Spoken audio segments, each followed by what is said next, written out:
Vallabha Girivardhari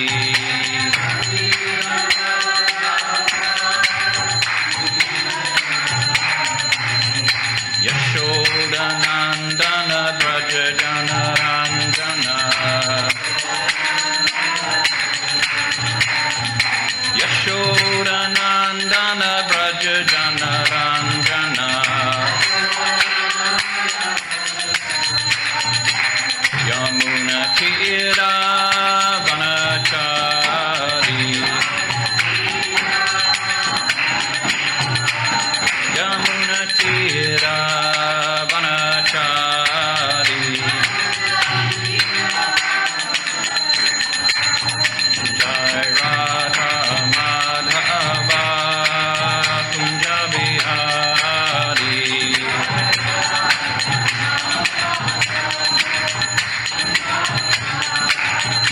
Jai Radha Madhava Kunja Bihari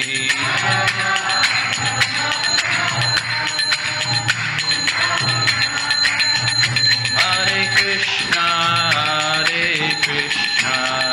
Krishna Krishna Hare Hare Hare Rama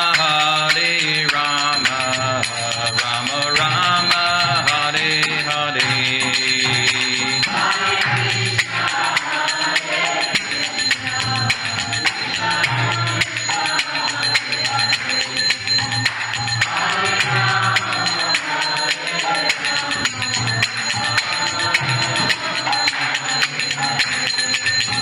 Hare Krishna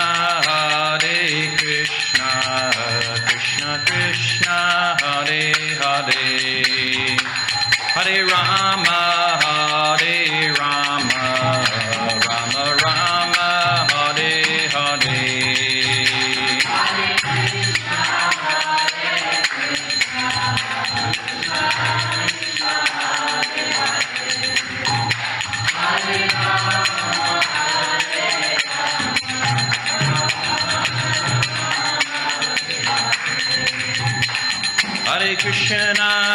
Hare Krishna Krishna Krishna Hare Hare Hare Rama Rama Rama Hare Hare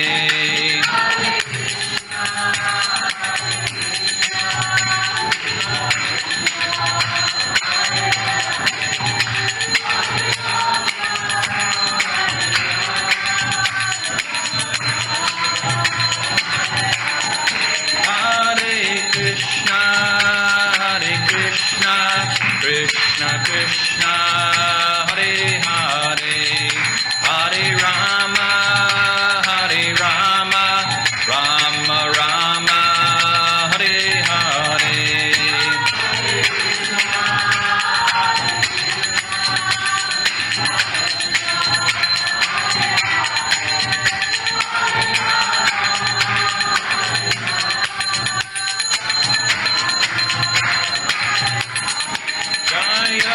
Prabhupada, Jaya Prabhupada, Prabhupada, Jaya Prabhupada.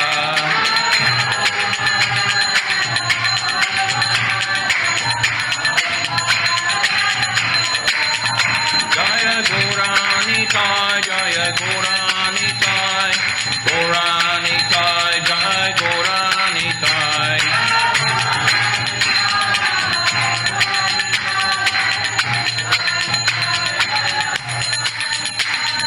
Krishna Balaram Jaya Giri Govardhan Krishna Balaram Jaya Giri Govardhan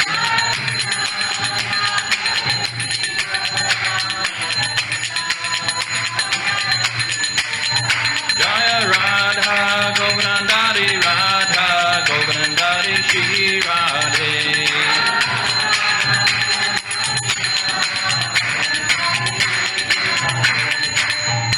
Jayam Vishwabhat Paramahamsa Parivraj Shri Srimad Divine Grace A.C. Bhaktivedanta Swami Prabhupada Maharaj Ki Jayam Vishwabhat Paramahamsa Parivraj Shri Srimad Bhakti Siddhanta Saraswati Goswami Prabhupada Maharaj Ki Ananta Koti Vaishnava Vrinda ki, Namashar Shila Haridas Thakur ki, Prem Sabaho, Shri Krishna Chaitanya, Prabhu Nityananda, Shri Dvaita Gadadha, Shiva Sari, Gaura Bhakta Vrinda, Shri Radha Krishna Gogopina Shamakun Radhakun Giri Govardhan ki jai, Shri Vrindavan Dham ki, Shri Mahapi Navadip Dham ki, Shri Jagannath Puri Dham ki, Gangamai ki, Tulsi Devi ki, Bhakti Devi ki, Samaveda Bhakta Vrinda ki, Nitai Gaura Premanandi. All glories to the assembled devotees. All glories to the assembled devotees. All glories to the assembled devotees. All glories to Shishi Guru and Gauranga. All glories to Srila Prabhupada.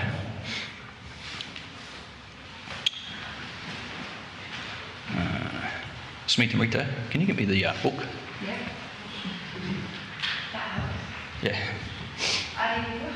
Adi-lila, chapter 14. Jai Jai Shri Caitanya, Jai Nityananda. Jai Dvaita Chandra, Jaya Gaura Bhakta Vrinda. Jai Jai Shri Caitanya, Jai Nityananda. Jai Dvaita Chandra, Jaya Gaura Bhakta Vrinda. Jai Jai Shri Caitanya, Jai Nityananda.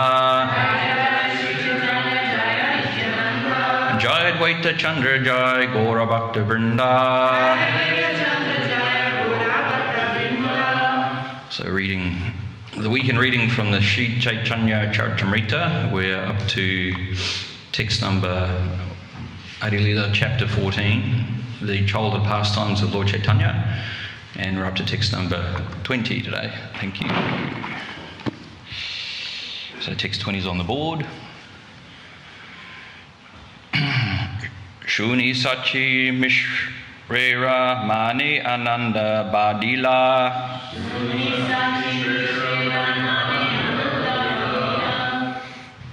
Brahmana Brahmani Ani Mahotsava Kaila. Shuni Sachi Mishrera Mani Ananda Adi-lila.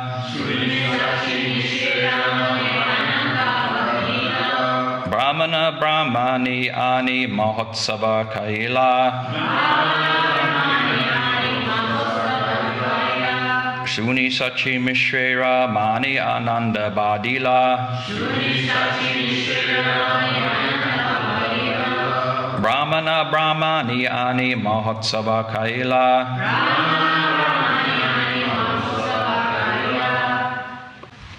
We'll do the word for word. Shuni. Hearing this. Sachi. Of Mother Sachi. Mishrera. And of Jagannath Mishra. Mane. Within the minds. Ananda. Pleasure. Adi-lila. Increased.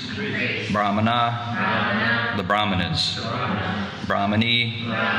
And their wives. Ani. Inviting them. Mahotsava. A festival. Kaila. Observed. Translation and purport by His Divine Grace A.C. Bhaktivedanta Swami Prabhupada, Srila Prabhupada ki jai. After hearing Nilambara Chakravarti's prediction, Satyamata and Jagannath Mishra observed the name-giving festival in great joy, inviting all the Brahmanas and their wives. Purport: it is the Vedic system to observe all kinds of festivals, including birthday festivals, marriage festivals, name-giving festivals, and festivals marking the beginning of education, by especially inviting Brahmanas. In every festival, the Brahmanas are to be fed first, and when the Brahmanas are pleased, they bless the festival by chanting Vedic mantras or the Hare Krishna Maha Mantra.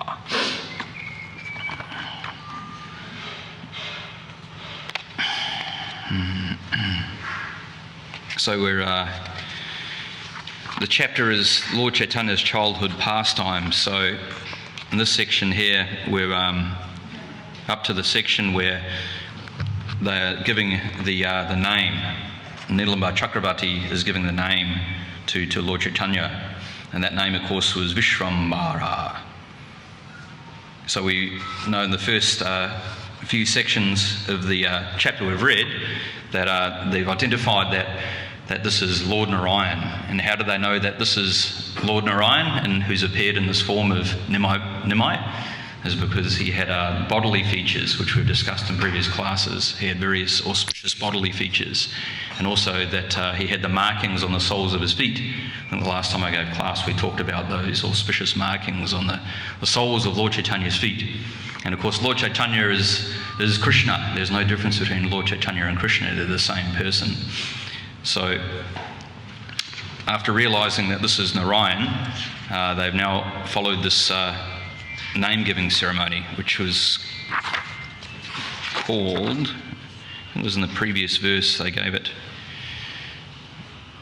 a specific name.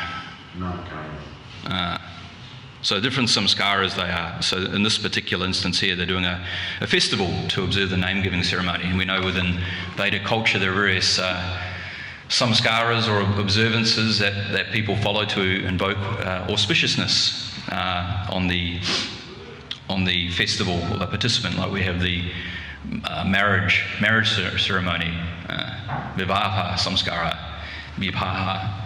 So I just remembered myself and my wife, we did our marriage ceremony down in Melbourne in 2001 that was, and we understood it was important to get the blessings of the devotees, just like we see here that Mother Sachi and Jagat Mishra have invited the Brahmanas to invoke auspiciousness. So I remember when we first were engaged in Melbourne, we had our engagement ceremony, and we had Bhakti Swami who came and gave a nice talk at the preaching centre we had in Melbourne at the time. Bhakti Swami, for those who don't know him, was a very famous preacher and devotee in the ISKCON Hare Krishna movement, and he spent time preaching behind the Iron Curtain, and got a lot of blessings and mercy from Srila Prabhupada for his preaching behind the Iron Curtain. And he was a very, very powerful devotee, African-American body. There's a nice book written about Bhakti Swami called The Black Lotus, which I recommend you reading, because they're very famous devotees in the history of the ISKCON movement. So it's good to familiarise ourselves with who these great devotees are, and very, very powerful preacher as well. He influenced a lot of very well-known personalities. I think he preached to Muhammad Ali for a while. He was friends with him and other well-known people within the material world who's preaching to them. Had many disciples. Passed away in 2004. Unfortunately, it was a great loss to the movement, Bhakti Swami leaving. But yeah, fortunately he came to our engagement ceremony and gave his blessings and gave a class. I was so busy at the time getting all the prasadam ready, so I totally missed the class. He was asking, where are the people getting married? So we had to service and apologise. But it was very nice he did that for us when he visited Melbourne back in 2001. And then on the day before our wedding, we actually had Jayapataka Swami as well come to the Melbourne temple, and he also did a nice blessing ceremony for us as well, with rice and grains and mantras. So it was very auspicious, and that's very important. Part of Vedic culture is to get the blessings of the Vaishnavas and the devotees for whatever we're doing, whether it's a marriage ceremony or if we're taking initiation. A very important part of the culture is to get the blessings of the Vaishnavas and the Brahmanas. So it'll invoke auspiciousness, and Krishna will give his special mercy, and so one will be successful in whatever that endeavour may be. So enough about me and my wedding. 20 years ago, that's gone by quickly. 2001, it's 22 years. Flies by quickly, I tell you. 22 years and 3 kids later. So anyway, we're looking a bit more about this name-giving ceremony that Adi-lila Chakravarti has given to Lord Caitanya. Oh, went the wrong way there. See if we can go back.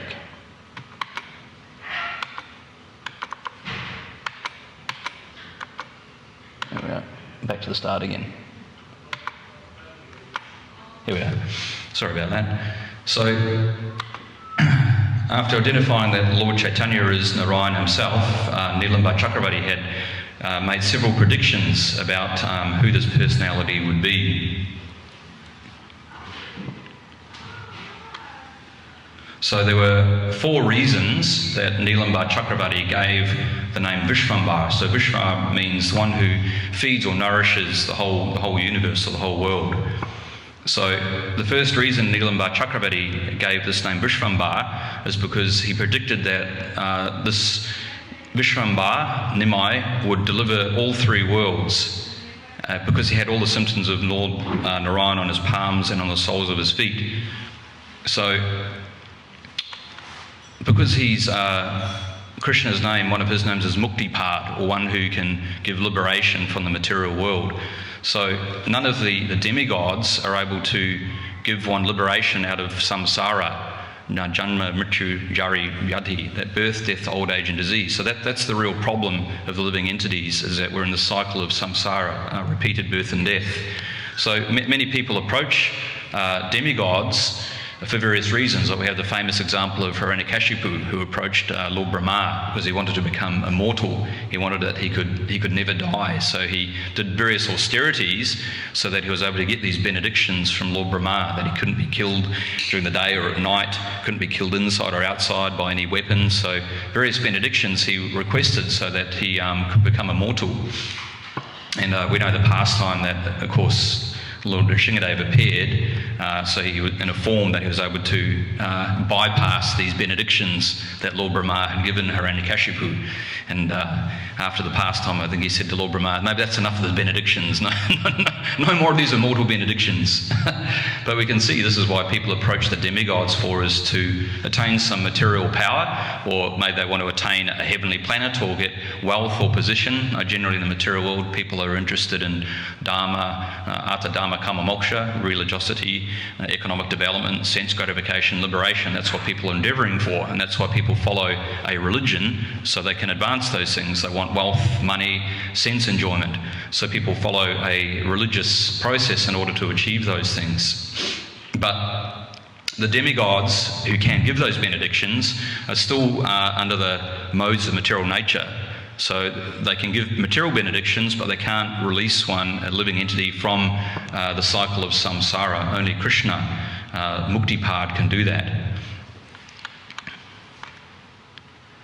So the demigods, being like other living entities in the material world, are all liquidated at the time of annihilation of the material structure.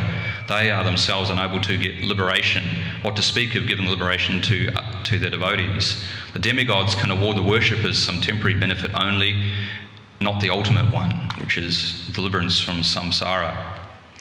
What's that pastime with Lord Shiva, who, what's the name of that person who wanted the benediction that whoever he touched, the head would crack? What? Vrikasura. Yeah, so this is what the Asuras do. They approach Lord Shiva saying, I want the benediction, so whoever I touch, the head will crack.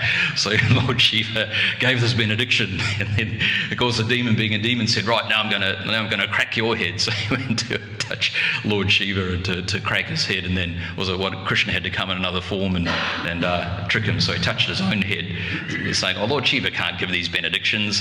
Why don't you just touch your own head and see if this benediction's true? So the demon, being not very intelligent, touched his own head and his head cracked.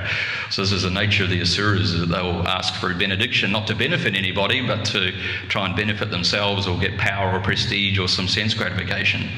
And of course, the Vaishnavas, devotees, aren't interested in such benedictions. Devotees are always thinking how to benefit people, actually.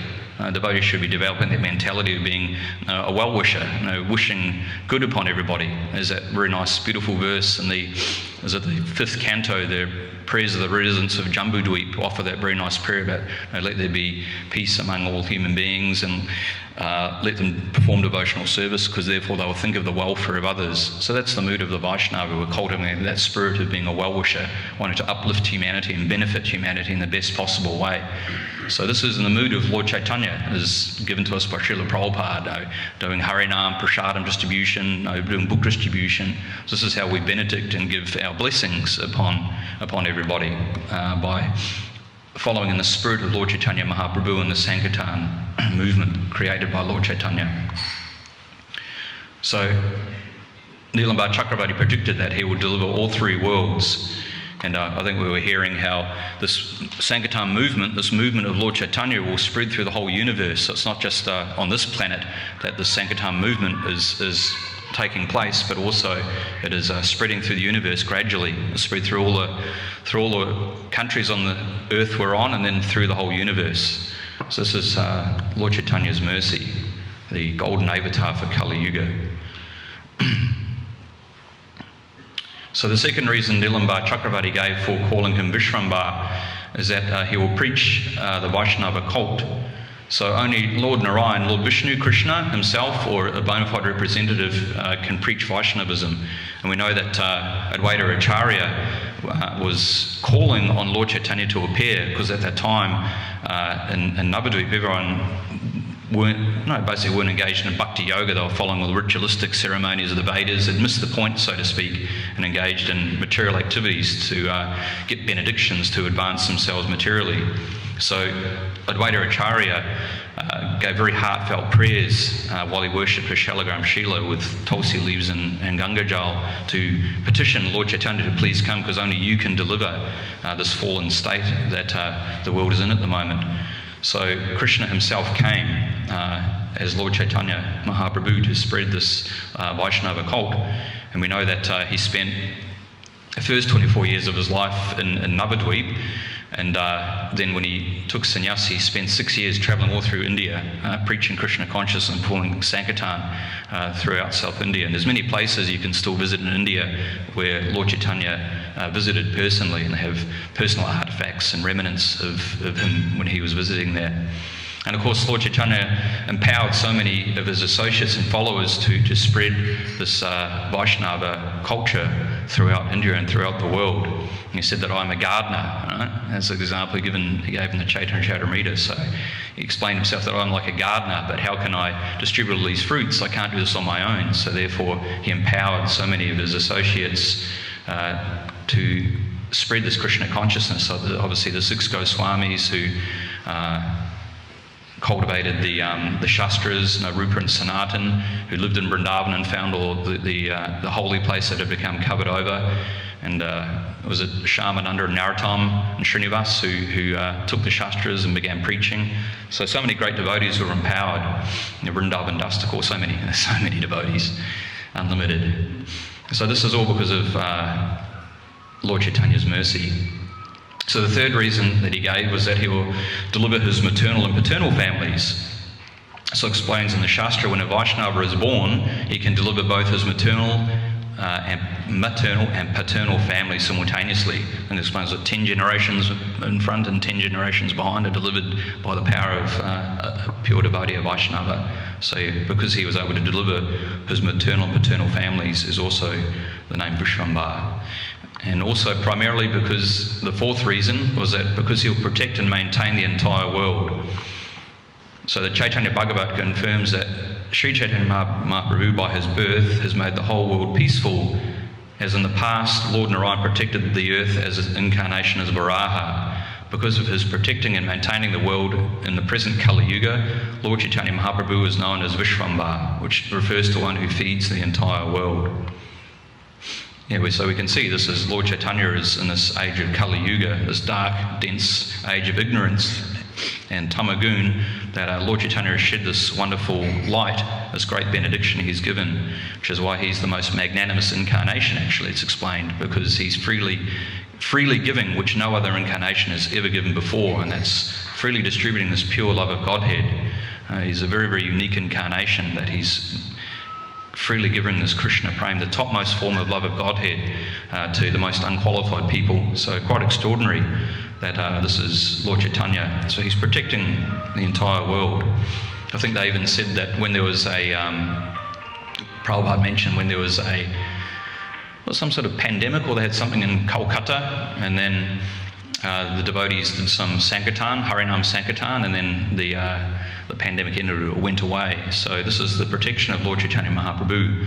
This is what devotees need to follow the spirit when there's material problems and tribulations and wars and famines and droughts, whatever it may be. We need to do more Harinam Sankirtan.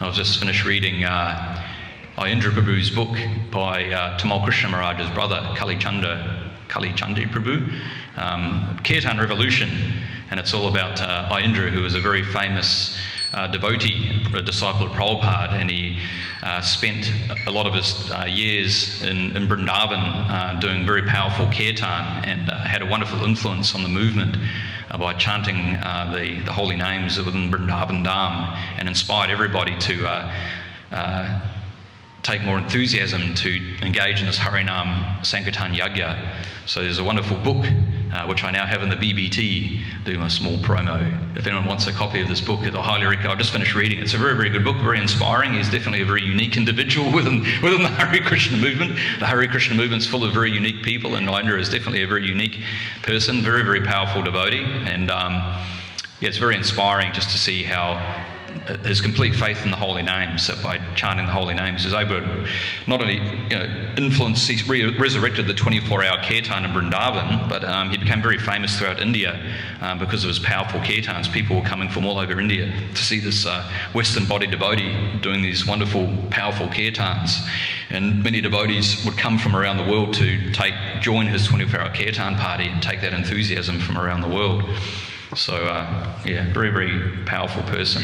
So we can see this is how this Sankirtan movement is protecting and giving shelter to so many people. And Prabhupada talks about in his purports how these Western boys and girls, which formerly were looking dishevelled and dark, are now looking effulgent like residents from Vaikuntha, because they're engaging in this Sankirtan movement. So Lord Caitanya especially is being very merciful to the Western world. Otherwise, what would we know? If it wasn't for Lord Caitanya Mahaprabhu, where would we all be? Wouldn't dread to think where we'd all be, but we're very, very fortunate that Lord Caitanya Mahaprabhu came 500 years ago to give us this very, very special mercy. So we're very blessed and very fortunate. So this is Vishvambar, one who nourishes the whole material world. I think that book is the cover of Chaitanya Mangala by Lochan Das Thakur. So there are many books about the pastimes of Lord Chaitanya. Vrindavan Das Thakur, we read about the Chaitanya Bhagavat. He authored the Chaitanya Bhagavat, but he was concerned that it would become very voluminous, so he gave somewhat of a summary overview of the pastimes of Lord Chaitanya, and the devotees requested Krishnadas Kaviraj Goswami to elaborate on these pastimes of Lord Chaitanya Mahaprabhu, which is why he authored the Chaitanya Caritamrita. So there's Chaitanya Mangala, Chaitanya Bhagavat, and the Chaitanya Caritamrita, all about the pastimes of Lord Chaitanya Mahaprabhu. So I thought we could elaborate a bit further on this concept of the power of the blessings of the Brahmanas and the Vaishnavas. We talked about in the purport how in every festival Brahmanas are to be fed first, and when the Brahmanas are pleased, they bless the festival by chanting Vedic mantras or the Hare Krishna Maha Mantra. And receiving the blessings of Brahmanas and Vaishnavas is a little bit of maybe a foreign concept. Generally in the West, we come from I'm talking about myself, come from a background of thinking that through my own endeavours and intelligence and strength and abilities, then I'll achieve these things. But within Gaudiya Vaishnavism, a very integral part of the culture is understanding the importance of getting the blessings and the mercies of the Brahmanas and Vaishnavas to achieve anything. I was reading a verse yesterday in the Chaitanya Caritamrita, I think it's from the Adi-lila, where it says that very difficult things become very easy just by remembering Lord Chaitanya Mahaprabhu, and things which are very easy become very difficult by not remembering Chaitanya Mahaprabhu. So by remembering Lord Chaitanya, he will give his mercies and blessings upon us, and things that seemingly very difficult become very, very easy through his mercy. So it talks about the Brahmanas. So what is a Brahmana? Just for those who aren't so familiar with the terminology of what a Brahmana is. A Brahmana is someone who's situated in the spiritual energy. Simply that they're absorbed in transcendence, spiritual energy. There's a nice verse that we chant before we go on the altar to purify ourselves. And it says that just as those with ordinary vision see the sun's rays in the sky, so the wise and learned devotees always see the supreme abode of Lord Vishnu. Because those highly praiseworthy and spiritually awake Brahmanas can see that abode, they can also reveal it to others. And Krishna further elaborates in the Bhagavad Gita in chapter 18 the different qualities of a Brahmana, someone who's situated in Brahman. So it says peacefulness, self-control, austerity, purity, tolerance, honesty, knowledge, wisdom, and religiousness. These are the natural qualities by which the Brahmanas work. So in the Vedic system, there's different varnas or occupations that people are naturally born with. This Varnashram system doesn't exist anymore because it's Kali Yuga. It's been decimated and forgotten about, but this was the original social order, social system, how the human society was operating. So you had Brahmanas who were like the brain, the head of society, who could give guidance and spiritual understanding. You had the Kshatriyas, who were the administrators, managers and kings and so forth. You had the Vaishyas, who were the mercantile businessmen, farming class. And you had Sudras, who were the labourers and workers. So originally society was divided into these four divisions, which is an interdependent society. And it was also based around Krishna being the centre. I was just reading a book written by Dhruva Gorak, which is all about Nrsingadev. It's called the Lost Temples, which is, I'll give another plug for this book. I've just finished reading this book as well. It's a beautiful coffee table sized art book, and it's all about Dhruva's travelling around India and discovering all these lost temples of Lord Nrsingadev. And it's really beautiful, lots of beautiful photos of different forms of Nrsinga, like some I'd never heard of before. There's like Shanti Nrsinga, and there's got Lakshmi Nrsinga and Prahlad Nrsinga. There's many, many forms of Lord Nrsingadev. I thought it was quite interesting how, because he talks about where they appeared and how they appeared and all the story behind some of them. It's quite a bit of an Indiana Jones read. It's a really good book. And it just struck me was how Daiva Varnashram would work, where Krishna manifests in his Archa Vigraha form, and there's so many examples of this with the Nrsingadev. He'll manifest either as a Vishnu Tattva or as himself in the Murti, the deity form, and the villagers would discover it, and then they would create a temple, and the whole village would centre their lives around the deity, and that's how the Daiva Varnashram system worked. Not having big mega cities, but having small villages centred around a deity, and we can see that in Jagannath Puri is a very great example. There's a book also by Kuntra on Earth, which is all about Jagannath Mandir, how the whole city of Jagannath Puri is centred around the worship of Lord Jagannath. So I could see that's how the Varnashram system, if it was ever to be resurrected again in the future some way, somehow, would be based around this system of having villages with small deities or deities manifesting. Just like when you read this Nrsingadev book, explains how so many times that this Nrsingadev appeared in his many wonderful forms and became the centre of a village. So who knows, maybe we'll see what the future, long into the distance, maybe things like that will happen. Krishna will manifest in different forms. Radha Govardhana is manifested here because of the mercy of Srila Prabhupada, and so many deities around the world came from the mercy of Prabhupada, so it is possible. So, yeah, back to the, sidetracked. Brahmanas. Getting the mercy and blessings of the Brahmanas. And there's an interesting point I read in the Chaitanya Caritamrita with Sarvabhauma Bhattacharya and Lord Caitanya. So Sarvabhauma Bhattacharya became a devotee of Lord Chaitanya Mahaprabhu.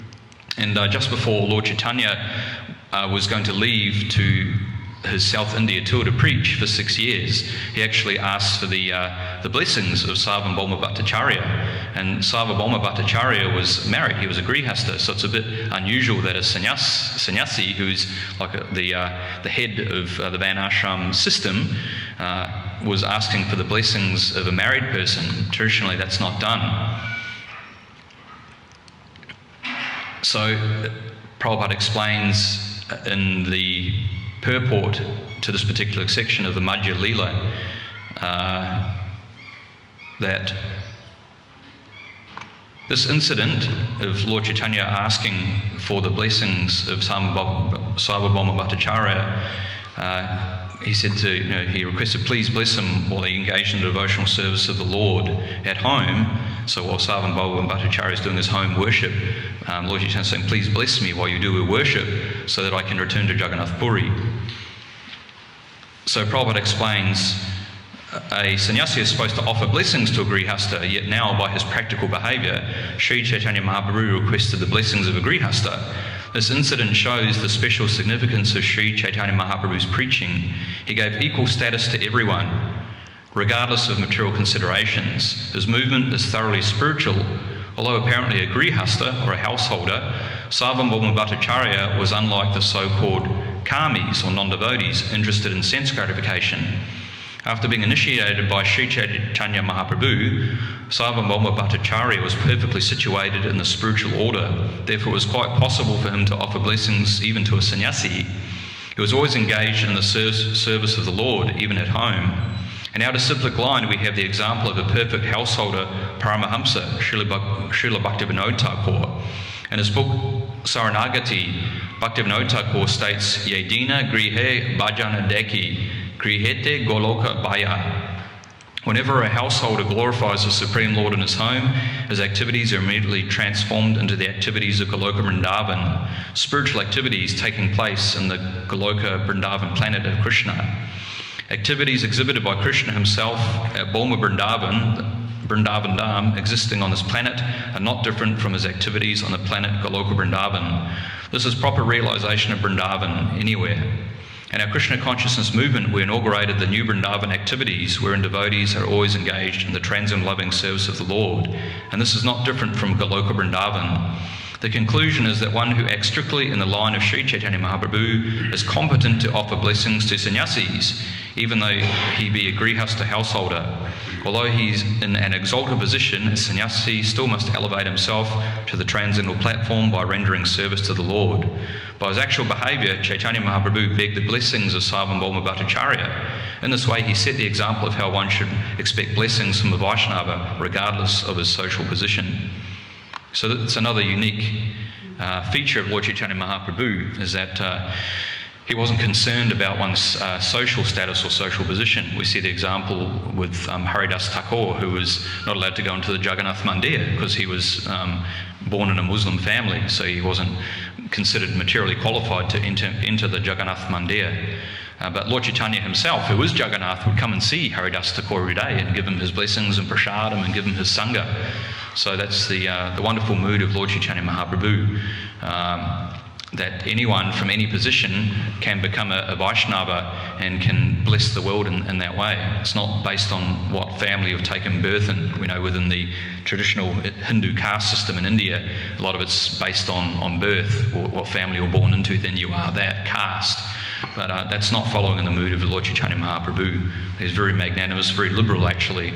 So to the point that he was asking blessings of Sarvabhauma Bhattacharya to teach that value, that point.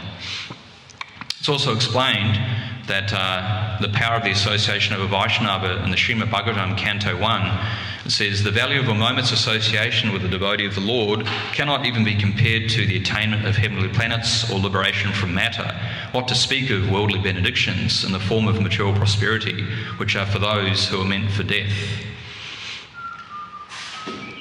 So in the purport it explains that this verse concerns the Vedic rites and sacrifices performed by the sages of Naimisharanya, headed by Shaunaka Risi. The sages pointed out that association with a devotee for even less than a second is beyond comparison to 1,000 Vedic rituals and sacrifices, elevation to heavenly planets, or merging into the existence of the Supreme. So we can see just by 1 second, 1 moment's association of a pure Vaishnava is how one can get bhakti. And we see so many stories of disciples of Srila Prabhupada who only had a short amount of association with him.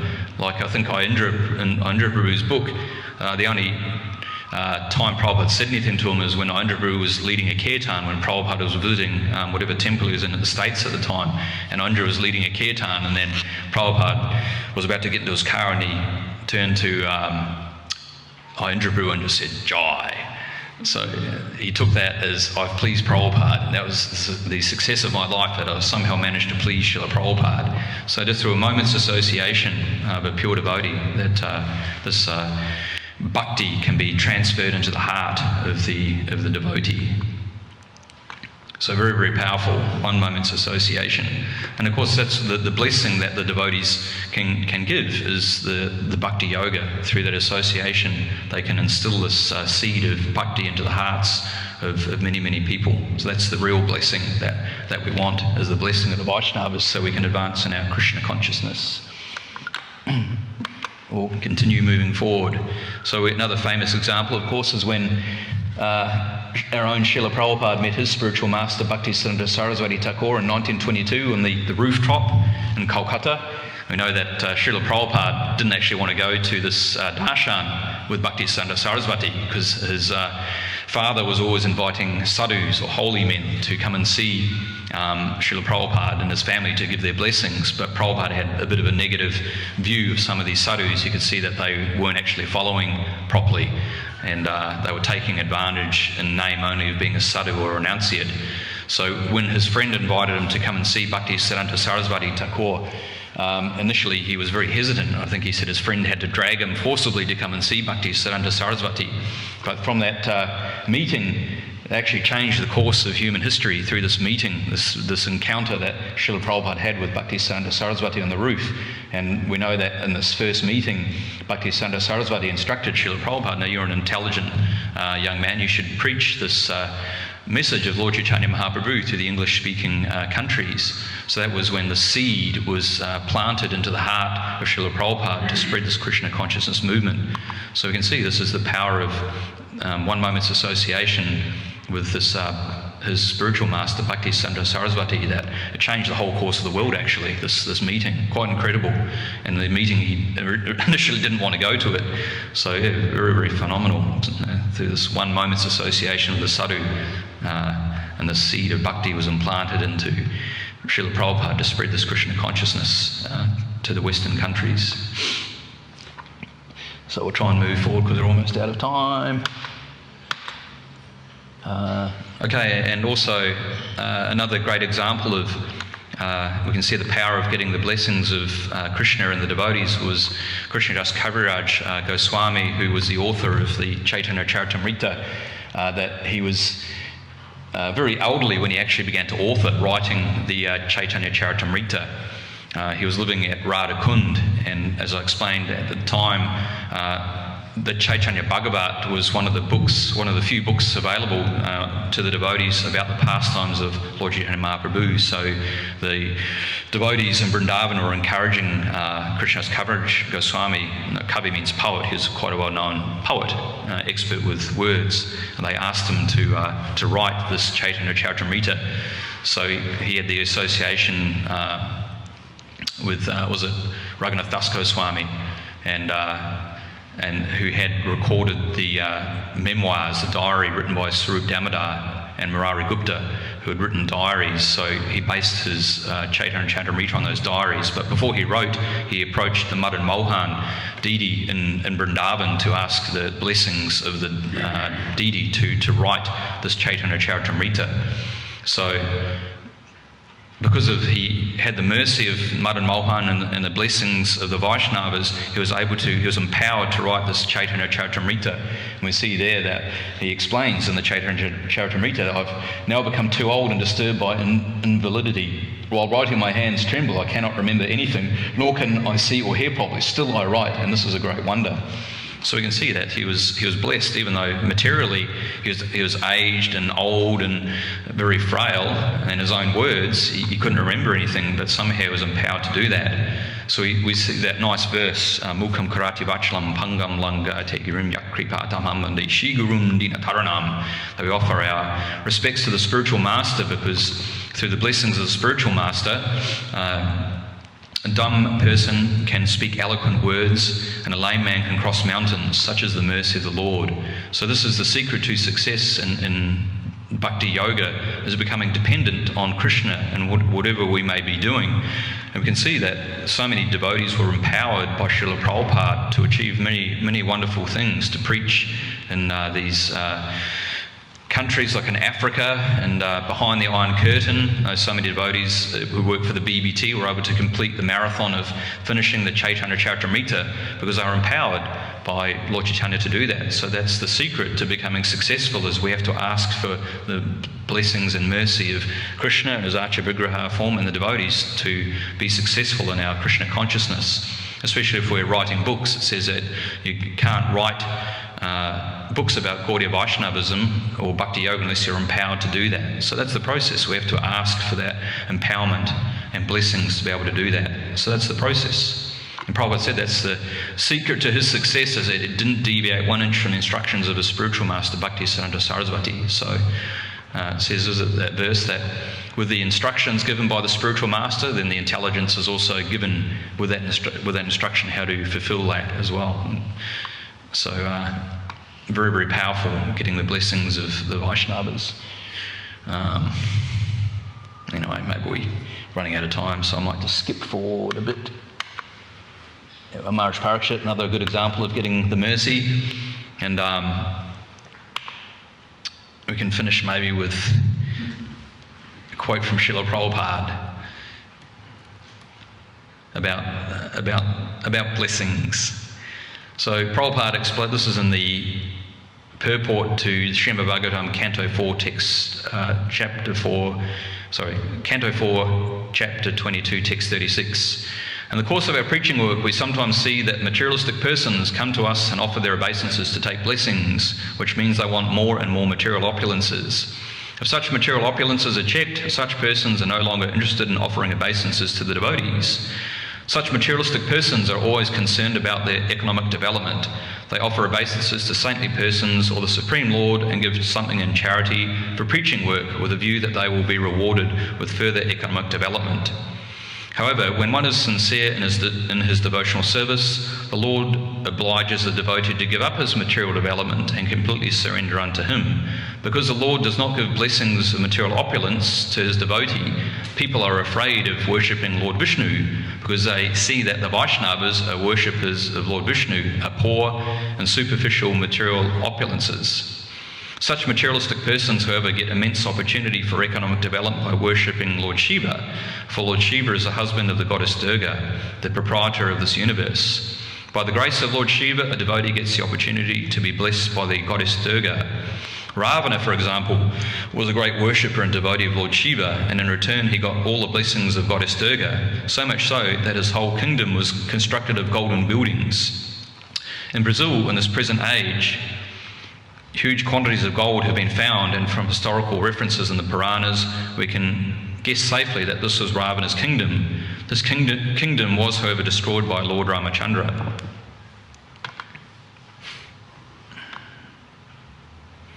By studying such incidents, we can understand the full meaning of Isha Vidvamsam Shitam. The Lord does not bestow material blessings upon the devotee, for they may be entrapped again in this material world by continuous birth and death and old age and disease. Due to materialistic opulences, persons like Ravana become puffed up for sense gratification. Ravana even dared kidnap Sita, who was both the wife of Lord Ramachandra and the goddess of fortune, thinking that he would be able to enjoy the pleasure potency of the Lord. But actually, by such action, Ravana became Vidvamsita, or ruined. At the present moment, human civilization is too much attached to economic development, and sense gratification is therefore nearing the path of ruination. And he goes on further to explain how devotees are Kripalu, very kind in general, distributing the Bhagavat knowledge all over the world. So that's the blessings of the Vaishnavas, and why devotees don't necessarily ask for material benedictions. So anyway, we better stop there because we're chanting the sacred prasadam prayers. Does anybody have anything they'd like to add before we wrap it up?